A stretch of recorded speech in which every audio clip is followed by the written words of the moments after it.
In 1893, a 12-year-old child in Germany loses his parents forever. Before leaving, they left him some money, but during future travels, even that money gets stolen.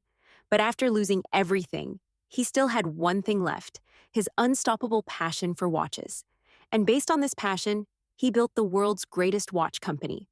This is the story of Rolex watches. In Germany, 12-year-old Hans Wilsdorf became an orphan after his parents passed away. His future was filled with nothing but darkness. In such a situation, Hans's relatives sold his parents' business and sent him to boarding school. During school, he befriended a boy from Switzerland, who told him a lot about Switzerland's watchmaking industry. After learning all this, Hans felt from within that his future was in this industry. So, in 1900, at the young age of 19, he left Germany and headed towards Switzerland. In Switzerland, he got a job at a watchmaking company named Kuno Korten.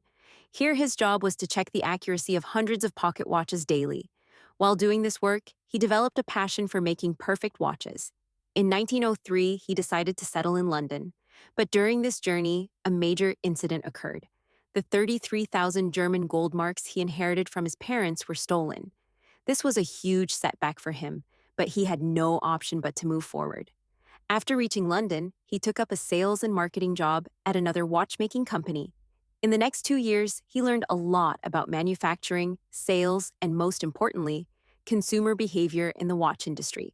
He realized that companies were overly focused on making their watches fancy and decorative, while customers wanted simple, accurate, durable, and elegant watches.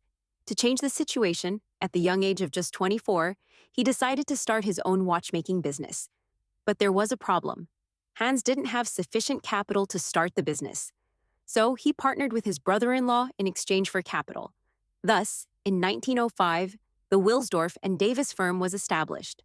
First, they noticed that travelers needed watches to carry with them so they could catch trains or buses on time and reach their destinations on time. So they decided to make pocket watches specifically for travelers. They made this watch smaller than normal watches so travelers could carry it easily. They also made its pouch out of high-quality leather so that it looked premium and wouldn't break while traveling. They named this watch the Portfolio Pocket Watch, and for the company's first product, it was quite successful.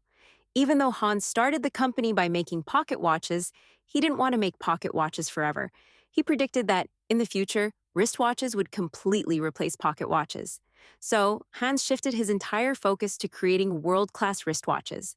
But the problem was that at that time, customers weren't ready to accept wristwatches. Their perception was that wristwatches were only worn by women. But Hans wanted to change this perception of customers. In 1906, Hans noticed that, in Britain, both men and women loved wearing bracelets. Here, he spotted a huge opportunity. He launched silver and gold wristwatches in the market, with straps made of silver and gold, which looked just like bracelets. At the same time, he didn't call them wristwatches but branded them as bracelet watches. Because of this strategy, his watches became popular across Britain. During this time, Hans noticed that all watches in the market bore only the name of their makers. But Hans now wanted his watches to have their own unique name, a name so short it could neatly fit on the watch face and could be easily pronounced in any language. He combined different alphabets to create over 100 names. This way, he came up with a pleasant-sounding name, Rolex. In 1908, he trademarked it. An accuracy problem was still not completely solved. Actually, wristwatch movements were quite small, which is why no one could perfectly create an accurate movement. Until 1910, Hans was importing watch movements from Switzerland. But now Hans decided to make his own movement. He immersed himself in horological studies, meeting with expert watchmakers from around the world, and made himself an expert in movements, then developed his first wristwatch, Movement, 15-line caliber 200.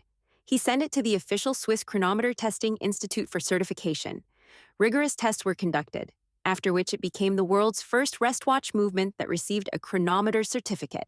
Basically, Hans had created the world's most accurate wristwatch movement. Due to this innovation, Rolex's reputation grew significantly, and now their watches were being exported not just to Britain, but to other European countries as well. By 1914, Hans had worked with Wilsdorf and Davis in Britain for multiple was happening, but then a major event put a break in their growth story. To cover World War I expenses, the British government imposed an export duty of 33% on watches, which meant overnight, Rolex's prices increased by 33% compared to foreign competitors, and their sales crashed. To survive this crisis, Hans had to shift his entire company from Britain to Switzerland. Until now, Rolex was just a watch brand, but after moving to Switzerland, they limited their company name to Rolex Watch Limited and restarted all their business operations from zero. The luxury watch market had crashed due to the war, but then Hans observed an interesting trend. Suddenly, there was a huge demand for wristwatches from armies fighting in World War I. Actually, during the war, it was very important for all soldiers to keep track of time so they could properly coordinate their actions, like when to fire, when to move forward, etc. In such a situation, using pocket watches was not practical because to see the time, soldiers had to put down their rifles, open the case, and then take out the watch. This is why armies started shifting to wristwatches, where checking time was much easier. Seeing this, Rolex launched their trench watches. These watches had an unbreakable glass and a very strong body, and they were fitted with luminous radium hour hands so soldiers could see time in low light. These trench watches helped Rolex do good business even during the war. World War I soldiers were considered heroes in their respective countries, and when people saw their heroes wearing wristwatches, they also quickly shifted to wristwatches. As Hans had thought, wristwatches completely replaced pocket watches. But there was still a major problem with these watches. Their accuracy would deteriorate if dust or water got inside, and Hans now wanted to solve this problem. He decided to create a watch case that would be extremely tight, so tight that its movement would never be damaged by dust, heat, and most importantly, water. Hans observed that until then, all watches were made with a snap-on mechanism, meaning watch components were simply assembled by fitting them on top of each other, just like assembling a tiffin box. But this is why small gaps remained in the watch, allowing dust and water to enter. That's why Rolex first designed a watch case with a screw-on mechanism, where watch components had grooves that would not just fit together, but would tightly screw together. Additionally, rubber rings were placed at every important point to fill any remaining gaps.